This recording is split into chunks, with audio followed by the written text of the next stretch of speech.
I've been with Sam for 7 years and thought he loved me deeply. But on my birthday, he slipped a ring onto someone else's finger. And I was destined to fade away. Marry him, marry him, marry him. I stood in a cheering crowd, watching him kneel on one knee. With such affection, but for another woman. Molly, will you marry me? Molly, his personal secretary, is now his fiancée.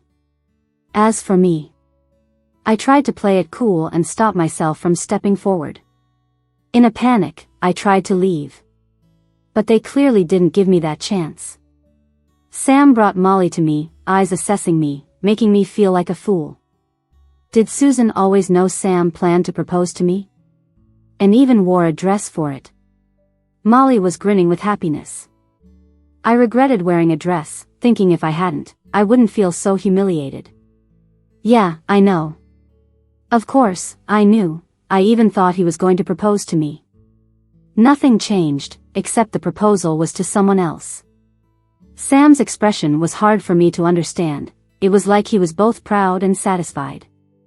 He said, "Susan, you'll bless me, won't you?" I didn't think he genuinely wanted my blessing. It felt more like a victor showing off. My blessing was his ultimate trophy. Yeah, Susan, you and Sam are the best partners. With your blessing, Sam will surely be happy. Molly hooked her arm around Sam's, the ring on her finger dazzling under the lights, making my eyes ache. I hid my left hand behind my back, fingers fidgeting, rubbing the hard object on my ring finger. I shifted my gaze from her ring to Sam and smiled. Wish you happiness. All I could do was wish them happiness because my relationship with Sam was never public. 7 years ago, he confessed to me, and I became his girlfriend, but in public, we were just partners. At first, I didn't want to go public. In the end, our relationship became a burden to him. Like a rat hiding in the shadows year after year. Molly, like a proud peacock, found her way to me.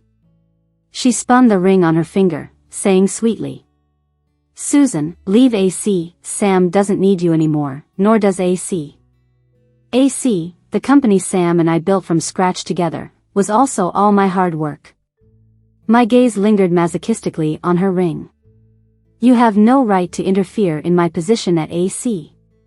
Even if Sam and I aren't lovers anymore, I'm still an irreplaceable partner for him.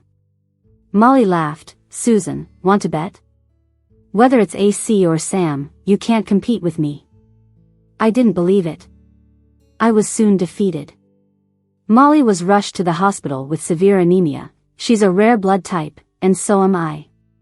When Sam called, I was still working late at AC. Susan, could you come to the hospital? Molly is anemic. It was still him, but his voice cold through the phone. It was summer, yet I felt frozen, a chill seeping into my bones and making my vision blur. Sam, I've been working overtime for a month. 3 months ago, I was diagnosed with late-stage stomach cancer, and the doctor said I had at most 3 months left. The day I received my death sentence, I called Sam 19 times. He finally turned off his phone. Then he proposed to someone else, and I chose to forego treatment. Overworking made me weaker. But I couldn't let go of AC, just like I couldn't let go of Sam. Susan, you never make things difficult for me, do you? Yep, I never wanted to make things hard for him, so I always made things hard for myself. I watched calmly as the nurse drew 500 milliliters of blood from my veins. Sam cradled Molly across from me, whispering comfort without glancing at me. Thank you, Susan. Sam, go get some pork liver porridge, will you? Susan looks pale. Sam shielded her drip. She's not hungry.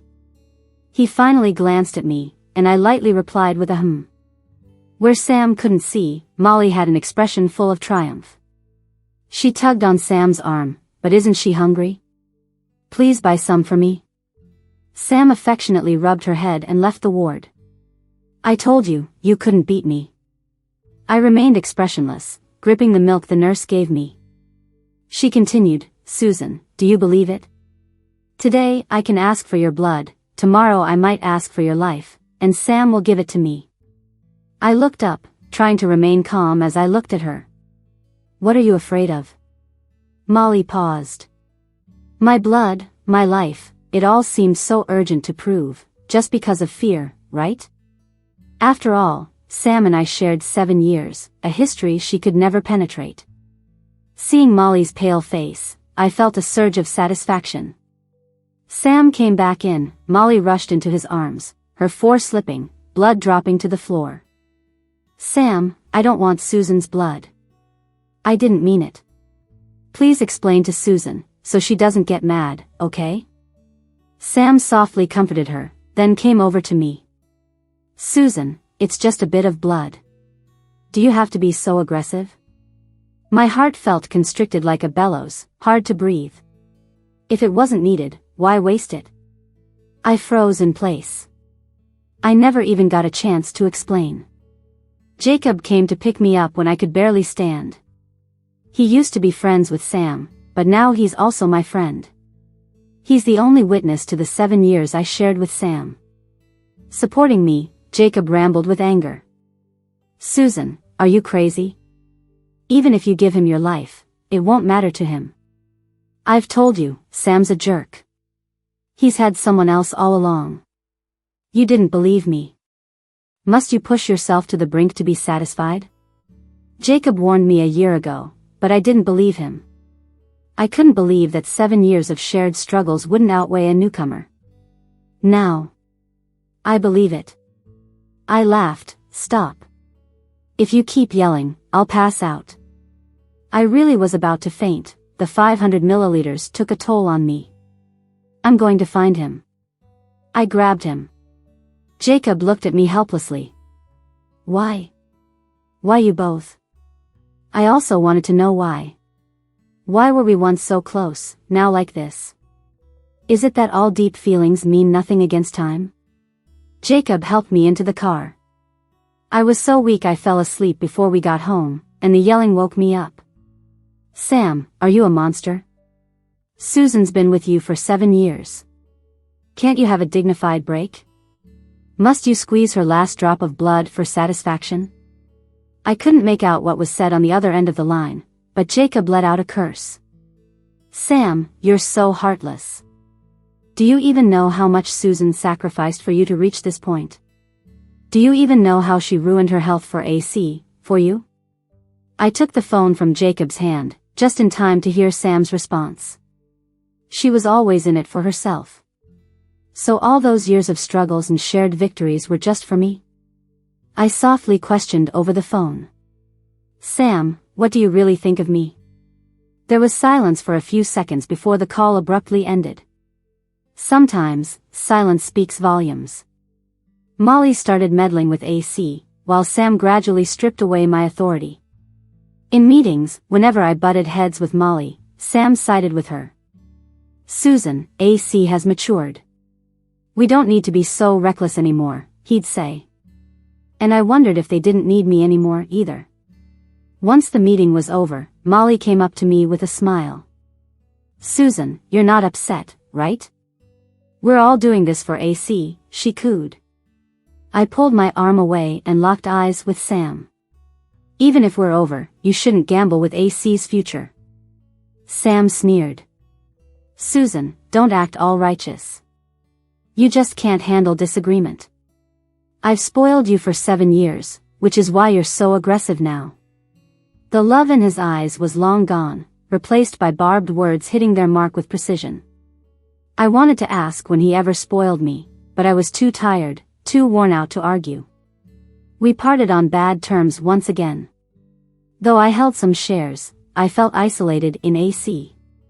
Initially, I planned to finish my last project before leaving, but it seemed I wouldn't get that chance. I handed my resignation letter to Sam's office. As I approached, I heard a heated argument inside. Sam, I don't like her. I don't like the way she looks at you. She has ulterior motives, and I'm scared. Sam, pay her to leave, okay? Molly cried.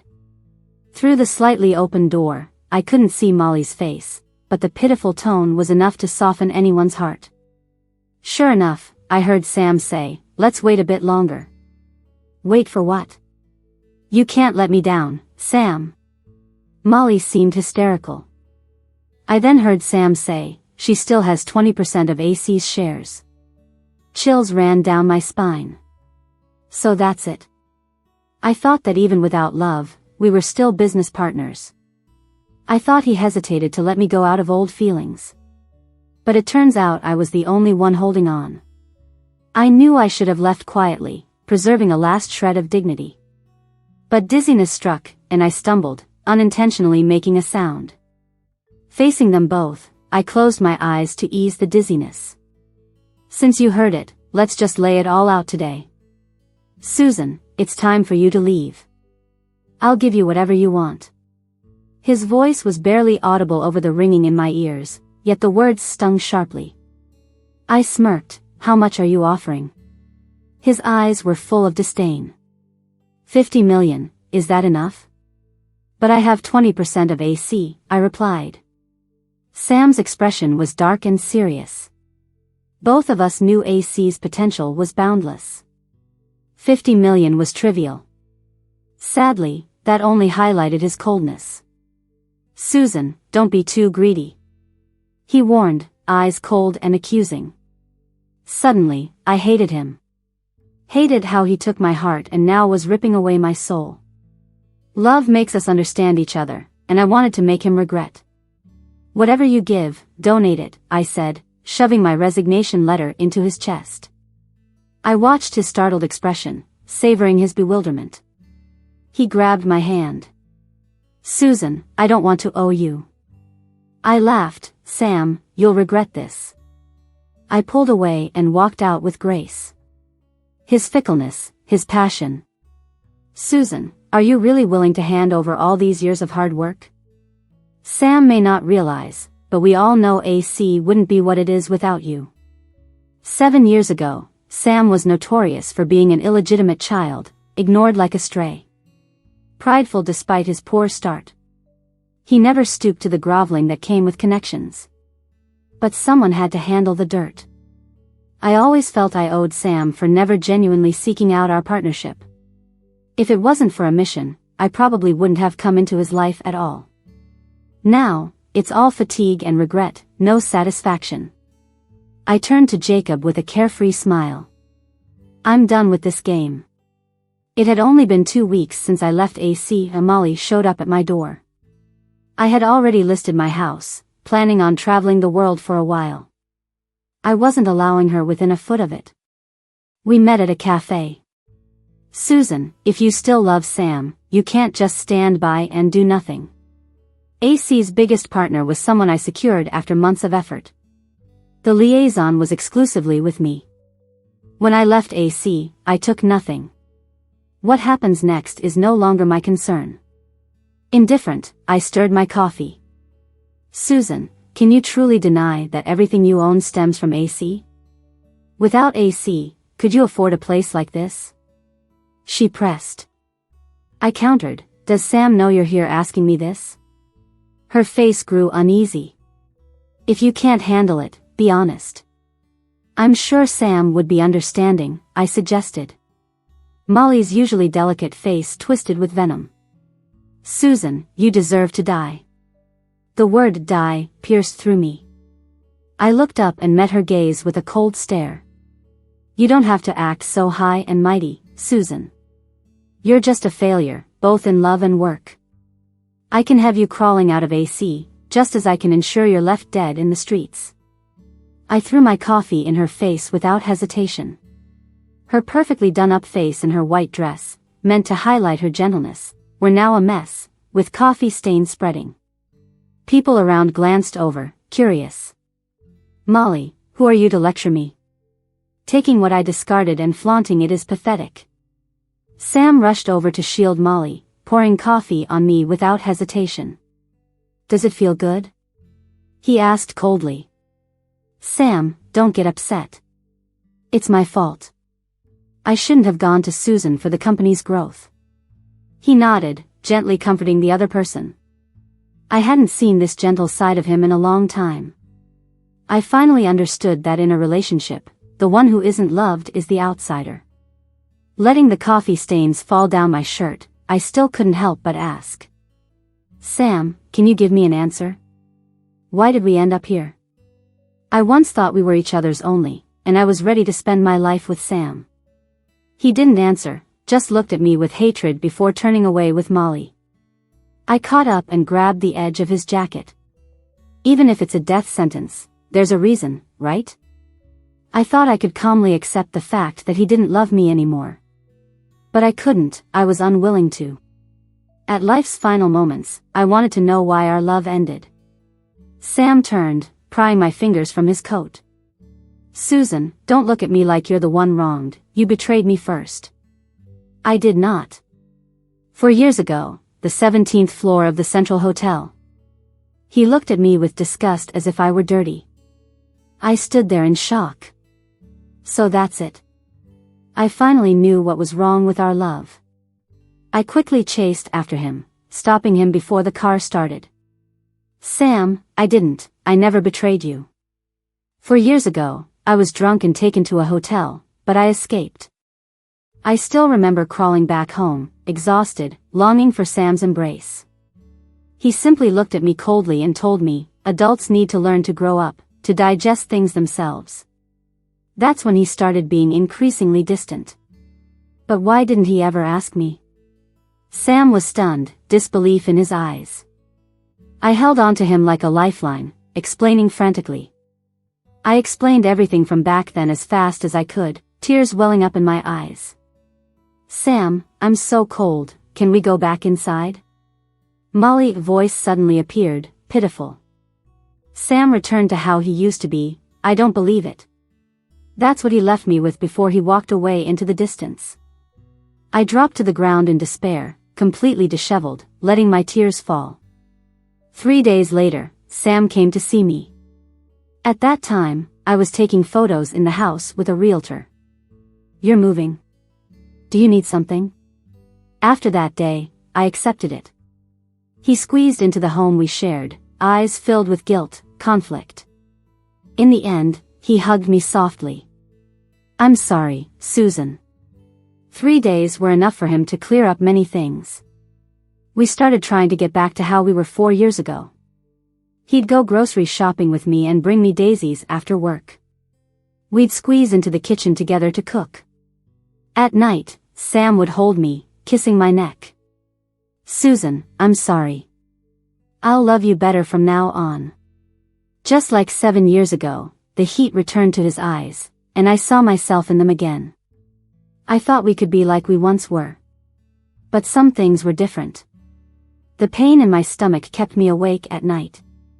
So every time, late at night, when Sam thought I was asleep, quietly answering phone calls, walking to the window, I knew it all.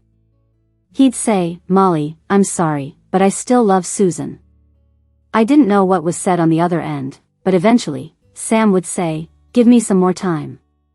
I knew he was genuinely guilty, but he also genuinely loved Molly. But you only have one heart. How can it be shared between two people? I always thought, how am I any different from Molly now? Even if Sam still loves me, he's engaged to Molly. Even if I can still get Sam's love, morally, I have become the other woman. But I've suffered for so long, I'm in so much pain. I can't bear to give up on this little bit of regained happiness. I pretended not to know about Sam and Molly's contact, pretended not to notice the guilt in his eyes every time he held me. Like a turtle, hiding in its shell, pretending not to know, savoring the last bit of warmth. We spent 7 days together, his phone didn't stop ringing. Today is our 7th anniversary, we decorated the house and made dinner. He said, Susan, I'll make it up to you. I listened to his heartbeat as I leaned against him, but I couldn't find peace. The sharp ring of his phone sounded just like every other day. After the 3rd ring, Sam let go of me and went out to the balcony. When he came back, his face was apologetic. Susan. He just called my name gently, apologetically. I knew what he meant, but I didn't want to give in. Sam, just today, can you stay? I wanted to selfishly fight for this, just once. Sam stayed silent for a long time before he said, if I don't go, she'll commit suicide. I looked at him, word by word. If you leave, I'll die too. Sam was torn, stepping forward to hug me. Susan, I'm sorry, you won't make this hard for me, right? Molly isn't as sensible and strong as you. Just one more time, I'll handle it. Just like every day before, I watched him leave. The moment the door closed, I lost control, throwing all the food on the table to the ground in a fit. Finally collapsing on the floor, breathless. I knew we can't go back. Even if Sam chooses me in the end, I can't be with him forever. Every night in Sam's arms, I felt pain permeating my bones, over and over. Never once lessening. My life was counting down its last 20 days. I blocked Sam and transferred the house to him. In the mess left in the room, I left him a letter. After being sensible for so many years, I wanted to be willful for once. If I'm not happy, let's let everyone suffer. Molly always said I couldn't win against her, but this time she's bound to lose. The living can never compete with the dead. I wanted to let Sam live with guilt for me, together with her, torturing each other. In my final days, I moved into a nursing home with a beautiful environment. I eventually couldn't hide my illness from Jacob, who found me when I was already very weak. Susan, you're the most foolish person I've ever met. He thought I left to avoid hurting Sam's feelings. But it was really for revenge. At first, Jacob didn't believe it. He took me to all the checkups. Without exception, every doctor declared my death was near. Jacob accepted it and asked if I had any last wishes. I thought for a moment and said I wanted to eat soup from Old Street. Truth is, I couldn't keep anything down by then. But those were the soups Sam and I had on our first date. The soup tasted just like they did back then. I barely got one down before I threw up so bad it felt like the world was spinning. I was gasping for air, looking pale as a ghost. Jacob cleaned up the mess, scolding me in the process. Tell Sam, Susan. Stop carrying everything by yourself. I shook my head. It didn't matter anymore. I wasn't feeling the love from him anymore. Jacob got angry, throwing the towel on the ground and kicking a nearby chair across the floor. A few minutes later, he calmed down and coaxed me to try another wonton. You specifically asked for this. How about another shot? I shook my head. What's the point of eating if it's just going to come back up and make a mess everywhere? Jacob told me Sam was getting married. Molly threatened Sam with suicide. Trapping a man whose heart is with another woman, Molly might as well just keep doing that. This time, I got what I wanted. But it just didn't feel good, because I ran out of time. The sun was shining bright that day. With my eyes closed, I tried savoring the last bit of warmth. Even lifting my hand felt like a struggle. Seeing me so detached from everything made Jacob angrier. He asked, Susan, do you ever even feel sad? I opened my eyes and looked at him, thought for a moment, and replied. Yeah, of course. But some things just can't change, no matter how sad they make me. Besides, I'm almost gone. I want to spend the last bit of time I've got happy. Jacob turned his head for a while, clenched his fist at his side, then looked at me again. Susan, promise you won't like Sam anymore, okay? 7 years is a long time, I muttered acknowledgement. Jacob grabbed my frail hand, veins visible, kneeling in front of me, gazing up slightly. Susan. I watched him, waiting for whatever he had to say next. But after a long silence, he chose to say nothing. Finally standing up, he suggested taking me for a stroll. I held on to his hand. Jacob, will you help destroy all my stuff after I'm gone? I want to leave clean, even the things for Sam. I'm done with this so-called revenge. Susan. He still couldn't accept that I was about to die, always refusing to listen to my final arrangements. Jacob, can we have a hug? Watching his angry face made me suddenly want to hug him, the man who stayed with me till the end. Jacob leaned over, holding me tight. I smiled softly and whispered. Thank you for being with me till the end, and I'm really sorry for taking so much of your time. I knew all along, but some feelings I just couldn't answer to. Jacob didn't say a word, just held me tighter. Feeling his sadness, I reassured him. Don't be sad. I'm just going ahead to check out the place. He seemed to cry then, his hands around me trembling uncontrollably. I struggled to lift my hand and gently patted his back as if comforting him. This time, I'm going first. My last conscious thought was Jacob sobbing uncontrollably. I opened my mouth to tell him not to cry. But in the end, I couldn't say anything. Sam's epilogue. Today's my wedding day with Molly. I might not love her, but I couldn't just watch her die. Susan disappeared from my world. I never managed a visit back to our home. Jacob, drunk, stormed in causing havoc, crashing the banquet amidst all the guests. Finally, we ended up grappling with each other. I knew he was up to no good about Susan, his emotions spilling over this time. Eventually, the security separated us. He looked at me, angry and red-eyed. Susan's dead. Are you happy now? Sam, you jerk. 7 years with you, and you never once gave her a name. Asking some other woman to marry you while she's still there. Forcing her to leave AC, Sam, you'll get what's coming to you. Jacob tried to leave, and I stopped him. You're lying. She died, just yesterday, the day before your wedding. Susan's gone. Impossible. As confident, gentle, and understanding as she was. But actually, the signs were there. Her face growing paler, her body so thin it was frightening. I remembered our anniversary, the one time she clung to me stubbornly. And yet, I still walked away.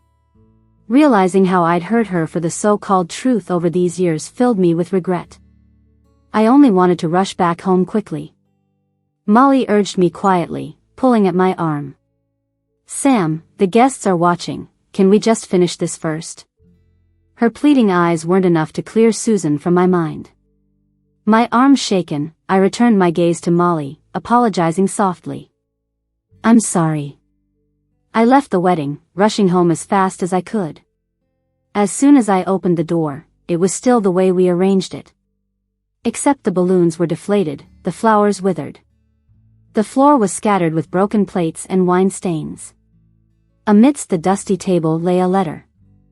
I opened it with trembling hands. Sam, by the time you're reading this, I'm probably gone. I'm sorry for hoping you'd stay close till the end. In 7 years, I never stopped loving you, but in the end, I couldn't keep you all to myself. Since you no longer love me, I'm taking my love back. Sam, remember, it's me who doesn't want you, not you who stopped loving me. Sam, be happy for the rest of your life. Tears couldn't be held back anymore. Regret flooded me. I finally understood how broken Susan felt that day, pretending nothing was wrong. Jacob entered, ignoring my sorry state, heading straight to the bedroom. Minutes later, he came out, holding some things. Leave them. He glared at me coldly. You don't deserve them. We ended up fighting, and he had me pinned to the ground. I just wanted Susan's things. I begged him to let me have them. He carefully placed Susan's belongings on the coffee table, then crouched in front of me, grabbing my collar. Who are you trying to impress now? Do you know how much she suffered in the end? Every second was pain, even drinking water made her vomit. Yet she never once complained. I curled up, clutching my chest, and when he wasn't looking, I cradled Susan's stuff as if it was my most prized possession. Later on, I tucked her belongings safely in a drawer and cleaned the house as though nothing had happened. I bought Susan's favorite daisies, heading out to work like usual. No more late-night shifts and on-time departures became my norm. Molly caused a scene at the company, and I gave her some money as compensation. I told everyone Susan was the love of my life. Took over her client accounts too. When it was time to renew, he asked me, "Did you hear Susan passed away?" The truth I'd been trying to forget for days came out. Angry and embarrassed, I grabbed the other guy's collar and threatened him. "Susan's not dead." Jacob pulled me away and apologized to the person. Right in front of everyone, he questioned me. "Sam, can't you face reality? Susan is dead. She died the day before your wedding. You were with her for 7 years and never gave her a title. What are you trying to prove now? Sam, man up and move forward." I finally accepted the fact that Susan had died. I went back to the house feeling like a lost dog. I opened the cabinet I had intentionally avoided. Susan's diary and a ring were inside. I vaguely remembered Susan wearing this ring when I proposed to Molly. After the proposal, I never saw it again. I assumed she lost it. I broke down in tears, flipping through her diary. March 25th, those people are so annoying. I got back late again. Sam was mad, but he's easy to please. One kiss and he's fine. July 7th, it's the romance festival. I cooked a candlelight dinner, but Sam didn't come home all night. Should I believe what Jacob said? August 1st, it feels like Sam is starting to hate me. How did we end up like this? March 5th, Sam proposed, but not to me. I've lost. April 16th, so he misunderstood me. That's great, my love is coming back. April 30th, my love returned, but his heart didn't. All the moments from our 7 years together were in that diary. I couldn't lie to myself, I was so wrong all these years. Following my memories, I went to the places we used to go. That day, I went to the old street wonton shop, and the owner greeted me with a smile. Just like old times? The soup came fast. The shop wasn't busy, and the owner chatted with me. He asked, "Where's that girl who used to come with you? Why isn't she with you today?" Pain started in my chest. I couldn't tell him the truth, just as I couldn't accept it myself. The owner thought we had argued. He gave me advice. Young people need to learn to step back. That girl used to come often. She'd always order a bowl of soup and sit there for half the day, barely eating them. I figured you guys had a fight. I comforted her, saying it would be okay if you talked it out. Didn't expect you'd come alone today, too. So, haven't you made up yet? Listen to me, son. There aren't many good girls willing to share hard times with you. Treasure her. The owner's words crushed me. After Susan's death, I learned a lot about her. She never wronged me, but I forgot what a good person she was and carelessly hurt her. Susan never stopped loving me. I couldn't help but wonder what she thought when I asked her to donate blood to Molly. What did she think the night I left her? When she lay in the hospital bed, what was she thinking? I never considered her feelings, yet she always forgave me. I packed up Susan's favorite things and went to the cemetery. I wanted to spend time with her, bringing her favorite goods. I know you probably don't want to see me, but I miss you. Every day I hope you'll come back, even if just in a dream, but you never do. You must be so angry you won't even appear in my dreams. I stayed at the cemetery a day and a night. I was stiff and frozen, numb, finding it hard to move. I wondered if Susan felt this bad back then. Probably worse, given all the awful things I did. Months later, I transferred all my shares in AC to Jacob and donated most of my assets. With what remained of Susan's belongings, I set off to find Susan's path.